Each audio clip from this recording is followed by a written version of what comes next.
नमस्कार, आप देख रहे हैं न्यूज़ 18 का डिजिटल प्लेटफॉर्म। मैं हूं आपके साथ श्रुति श्रीवास्तव। रूस और यूक्रेन में जारी जंग के बीच डोनाल्ड ट्रंप के सांसद थॉमस मैसी ने अमेरिकी कांग्रेस में एक बिल पेश किया गया। थॉमस ने बिल के जरिए अमेरिका को नाटो से अलग करने की मांग की। थॉमस का कहना है कि नाटो एक ट्रस्टेड ऑर्गेनाइजेशन नहीं है, इसलिए तुरंत अमेरिका इससे अलग हो जाए। थॉमस के इस बिल पर डोनाल्ड ट्रंप की रिपब्लिकन पार्टी ने आधिकारिक तौर पर कोई प्रतिक्रिया अभी तक नहीं दी है।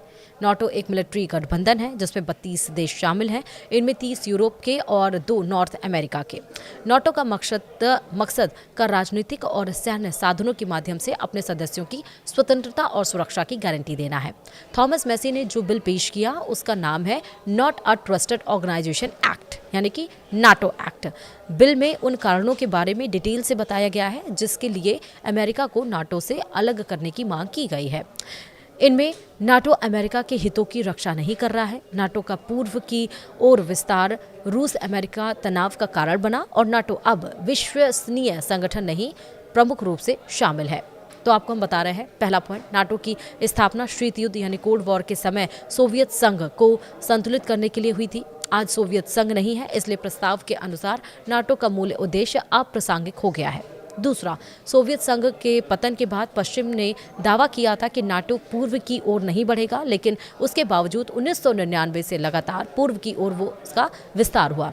तीसरा, साल 2025 तक नाटो का विस्तार इस स्तर तक पहुंच गया है कि रूस के साथ 1500 मील लंबी जमीनी सीमा बन गई है, जो मॉस्को के लिए सुरक्षा चिंता बढ़ाता है। चौथा, रूस की सैन्य डॉक्ट्रिन के अनुसार नाटो का विस्तार रूसी सुरक्षा के लिए सीधा खतरा माना जाता है।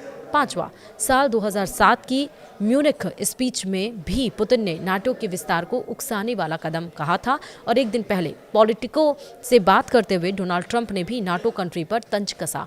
ट्रंप ने कहा कि यूरोप का क्षय हो रहा है, अधिकांश यूरोपीय कंट्री पतन की कगार पर है, नाटो कंट्री अमेरिका को डैडी मान रहे हैं। ट्रंप ने इस इंटरव्यू में रूस की जमकर तारीफ भी की थी। ट्रंप ने यह भी कहा है कि रूस और यूक्रेन जंग में अभी पुतिन को बढ़त है।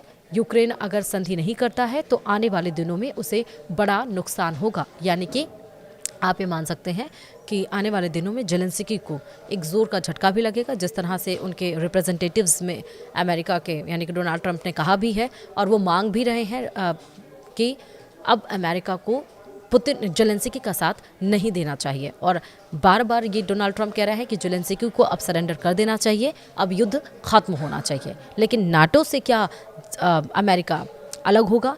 क्या डोनाल्ड ट्रंप इस पर रिएक्शन देंगे, और रिएक्शन अगर देंगे तो क्या देंगे? इसका इंतज़ार हम सबको है। वीडियो में इतना ही। नमस्कार।